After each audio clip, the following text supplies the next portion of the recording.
Hey, my YouTube family. Happy Saturday, y'all. I am so elated. I just finished teaching another prenatal yoga class. This is my second prenatal yoga class, y'all. And I just wanted to do this reflections video on my prenatal yoga training. And I can't really do a long video because I have another class to teach today. Whoop, whoop. So it's a good weekend. Like, every time I teach, I just be like, I love teaching. Okay, so I just finished teaching my second prenatal yoga class. I don't know if I told y'all, but I got my prenatal yoga certification earlier this year with Cherish Life Wellness. If you are a mama, if you are an aspiring prenatal yoga teacher, check her out, okay? Vanya is an amazing woman who she does prenatal yoga here in Atlanta, and she is like for a long time has been like one of the only prenatal yoga teachers you could ever find. And so the interesting thing about it is when I started teacher training, I knew that I wanted to work with pregnant women because during my second pregnancy, I did a lot of physical yoga, and it was night and day. Okay, with my oldest son, I did yoga in the form of journaling, though, which is quite interesting. I didn't realize it then that that's what it was, but writing every day is really what kept me afloat that pregnancy. Like, I was super emotional. I was going through so much. Y'all will hear about it in my book, probably, maybe not. I don't know, because it's the past, and I've worked through so much of that, and I'm just so grateful for my children. I'm so grateful for their fathers. I'm so grateful that I chose these men to have children with this lifetime, because my sons are amazing inside and out, and they're just beautiful. They're beautiful. So, but in any event, prenatal yoga just takes me back to that whole journey of motherhood, and there's so much nurturing that you need when you're bringing forth life. There's nurturing that you need when you're bringing forth any kind of life, though. And I talked about that in prenatal yoga class. I was telling Vanya, like, yo, I feel like prenatal yoga is something we need to do when we're giving birth to creative ideas. And so, like, when I got out of prenatal yoga, I was doing prenatal yoga like every day. I'm not having a baby, but the flows are just so awakening to your sacral chakra. Like, I find that all the squatting and the different things that we do in there that just cater to your womb and your pelvis, and even having balance and grounding in the postures. So a lot of similarities to a regular yoga practice, but there are some modifications that have to happen. But this morning, just the cutest. Mommies to me are so adorable.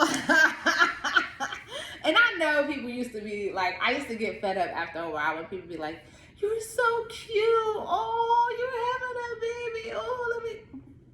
All right. But seriously, just the most adorable, beautiful thing. And to be able to practice yoga with a woman who is bringing forth life, and even to remember me, practicing yoga, both pregnancies in different forms.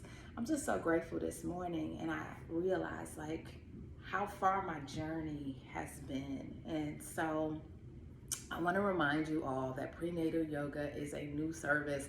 I've not had the time to add it to the website, but I'm going to go ahead and do it this weekend because, listen, the breath was monumental for me my second pregnancy. They tried to induce me. They tried to give me an epidural. I was like, no. Both my children, I was like, no, I want to feel everything. Don't give me anything.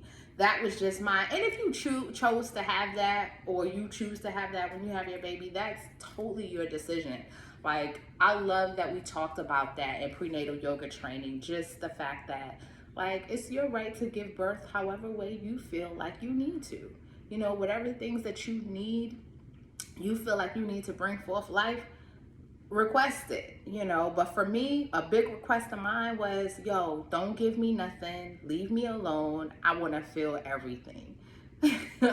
Okay, and when they tried to induce my son, my youngest son, I was like, on the brink. Like it was hard. Like the contractions were coming, and it was so different than with my oldest, because it seemed like my sense of feeling was like all the way up here. And I don't know if that's because I was practicing yoga, I don't know, but I was able to use the breath.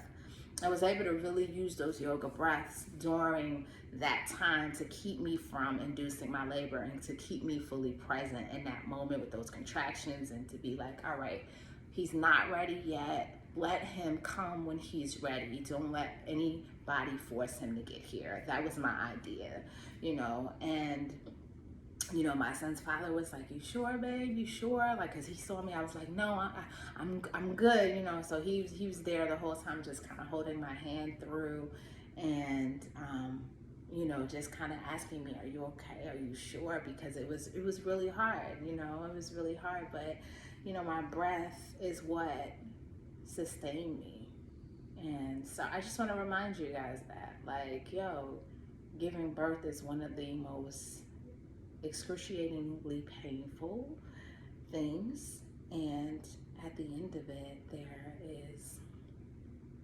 this beautiful life that you have carried inside of you for 9 months. And I say all of that now, and I'm like, we can liken that to our dreams and the things that we want to create in this lifetime. There's pain during the process. There are moments where you feel like you can't bear to go on anymore, but then your breath sustains you. And so that's why this practice of yoga is so transformative, and it's just been such a support to me because I use it as that. And so I feel like when you're present in the practice and you really understand what it is, and you like immerse yourself in it, and it's something that you show up for in all of its different forms. So yoga just really teaches you how to, show up for all these different aspects of the practice. And essentially, to me, it is it's transferable with life, because you're showing up for all these different aspects of your life, right? The financial responsibilities, your spiritual work, your self-work, your children, your relationships, your creativity, your day-to-day responsibilities and tasks, but you're doing that with compassion and grace for yourself. And so that's what the practice teaches us, and that's what giving birth taught me, and being a mom teaches me continuously, is to remember to have compassion for yourself, because I was just telling the mommy that I got off the session with that, making the choice to become a mom is such a courageous decision, and yeah, that's my reflections on motherhood after teaching prenatal yoga, y'all. We all go our own different paths in different ways, and it takes a lot of courage to just decide what to do with your life, regardless of what that is. So please give yourself your flowers today, and yeah, say thank you to you for showing up, and whatever you call your higher power. I always thank God for carrying me in the moments where I know I wasn't carrying myself. All right, y'all have a wonderful day. And yeah, this is just a reminder. New service alert, new service alert. I teach prenatal yoga, and so it should be added to the site. And if there are any inquiries about that right now, you can always send me an email, but that's going to be added to the website this weekend, definitely, because when I first started teaching, I knew I wanted to work with mothers. I knew I wanted to work with pregnant women. And so, wow.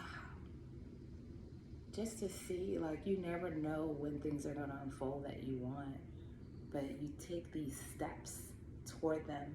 And even in the moments where you feel like where you think you're off track, you weren't on track. It was all leading you to this very moment.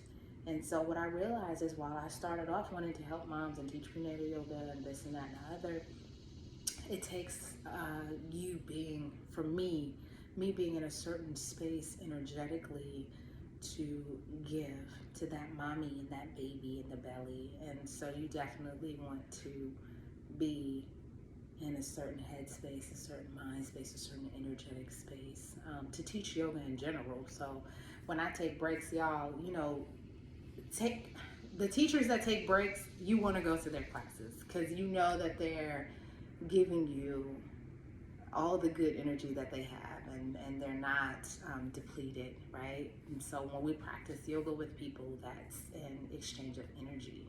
And so I'm very aware of that. And so that's why I make sure I take my breaks, even if that means close my schedule and do something else, so that I get my energy up to par to show up, exuding the best to everybody energetically and nothing heavy, if at all possible. So, and we all have our days, but I'm always really mindful of that. Yeah.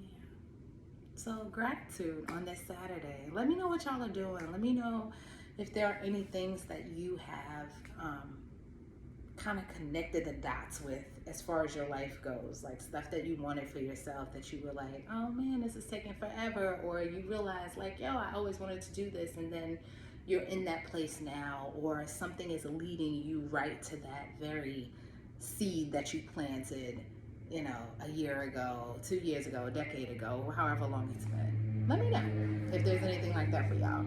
All right, I love y'all. The next video is going to be about my celibacy journey, y'all. So stay tuned.